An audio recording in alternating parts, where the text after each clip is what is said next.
Hi, ako si Jairo Boliedo at nandito tayo ngayon sa La Loma Cemetery. Ang sementeryo na ito ay makasaysayan dahil yung mga drug war victims, particularly si Kian de los Santos, ay dito inilibing matapos siyang mapatay sa ilalim ng giyera kontra droga ni Pangulong Duterte. Kung matatandaan din natin, isa sa mga recent victims ng police killings na si Jemboy Baltazar ay dito din inilibing ng kanyang pamilya. Pero meron isang napaka-importanting landmark din na ngayon ay matatagpuan na dito sa La Loma Cemetery at ito yung tinatawag na dambana ng paghilom. Ito yung dambana o shrine kung saan dito ilalagak yung mga victims ng drug war ni Pangulong Duterte na tinutulungan ng Project Paghilom sa pangungunayan ni Father Flavie Villanueva. So itong structure na ito, sa loob siya ng kalagitnaan siya ng La Loma Cemetery, circular yung kanyang itsura, tapos dito sa loob ay meron siyang mga vaults kung saan dito ipapasok yung mga urns ng mga drug war victims. So dito, kung makikita nyo, paikot siyang ganyan, consisting of 100 volts to be exact. And each volt ay kayang mga 6 to 8 na urns yung kayang ipasok dito sa loob ng mga vault na ito. Today, nagkaroon ng interment ceremony para doon sa 11 na mga urns. Ito yung mga naunang biktima ng drug war ni Pangulong Duterte. Kung titingnan natin, nandito si Josel Payapaya, nandito yung mag-amang Raul Rarugal, Sr., Jr. Kung titingnan natin yung mga dates ng kanilang pagkamatay, most of them died in 2016 during the first few days and months of Duterte's drug war. Ito yung pinaka-peak ng drug war ni Duterte. Yung pinaka-late na actually dito ay itong si Raul Rarugal Jr. na anak ni Raul Rarugal Sr. na magkasunod na taon sila pinatay sa ilalim ng drug war. Sila yung 11 unang mga biktima ng drug war na ipinasok dito sa naganap kaninang seremonya. So all in all, sa 300 families yung tinutulungan ng Project Paghilom ni Father Flavie Villanueva at nasa 101 naman yung in-exhume at in-examine ngayon ng forensic pathologist na si Dr. Raquel Fortun. Kung matatandaan natin yung Project Paghilom ni Father Flavie Villanueva, tumutulong ito sa mga drug war victims, particularly yung proyekto ng Project Paghilom na Project Arise. Dito sa Project Arise, yung mga drug war victims na inilagak o nilibing sa iba't ibang mga sementeryo, karamihan dito sa La Loma, yung iba na sa Manila North Cemetery, ay pagkatapos kasi yung renta nila doon sa mga apartment type kasi na sementeryo, after 5 years ay tinatanggal na doon yung mga lalabi o yung mga remains ng kanilang mga mahal sa buhay. Kaya naman doon pumasok si Father Flavie Villanueva at tinutulungan niya yung mga drug war victims. Ang ginagawa nila ay tumutulong sila sa pag-exhume, nagkakaroon ng mga taong nag-exhume at pagkatapos i-exhume ay i-examine naman ni Dr. Raquel Fortun. Pagkatapos i-examine ay i-cremate yun at doon nga ilalagay sa mga urn na pinapamigay din ng Project Paghilom doon sa mga families. So yun yung magiging goal dito sa dambana ng paghilom, yung mga urns at yung mga nakremate na examine na ng mga drug war victims remains ay mailalagay dito eventually. So all in all, yung capacity nito nasa 600 to 800 na urns. Pero of course, the goal is mailagay talaga dito lahat ng mga drug war victims na tinutulungan, labi ng mga drug war victims na tinutulungan nila Father Flavie Villanueva. Ngayong araw nga May 1, 2024 ay opisyal na binuksan itong dambana ng paghilom dito sa La Loma Cemetery. Dumalo yung mga importanteng figures ng ating society. Nakita natin dumalo si Senator Risa Ontiveros, nakita rin natin si former Senator Laila De Lima, ilang mga opisyal ng gobyerno, dumating rin ang ilang mga miyembro ng diplomatic corps, dumating ang ambassador ng Germany, ng UK, ng Netherlands at ng European Union. May representative din from the United States Embassy. When someone asks me, what is dambana ng paghilom? It is a reminder that evil exists.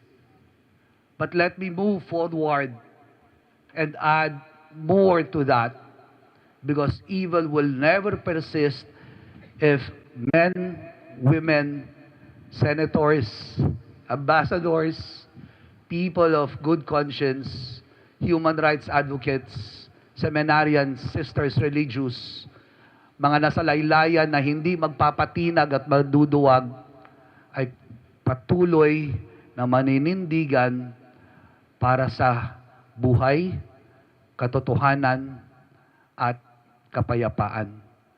If dambana ng paghilom spells that evil took place, dambana ng paghilom, let me dare say, is also a statement of hope.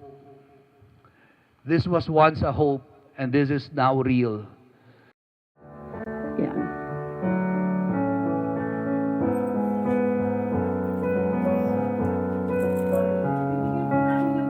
May patunay na ako maipapakita sa aking pinaglalaban. Kaya po nung inalok po ni Father Flavi sa akin na ma-exhume ang aking asawa, ay agad akong pumayag.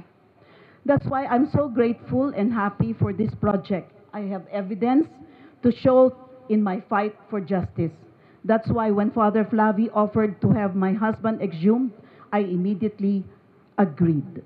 Kaya patuloy po ako nagpapasalamat, lalong-lalo na po kay Dr. Fortune, na siya po ang gumawa ng post-mortem examination ng aking asawa at napatunayan doon yung tunay na dahilan ng kamatayan ng aking asawa. That's why I continue to be thankful, especially to Dr. Raquel Fortune, who did the post-mortem examination of my husband and who showed the real cause of his death.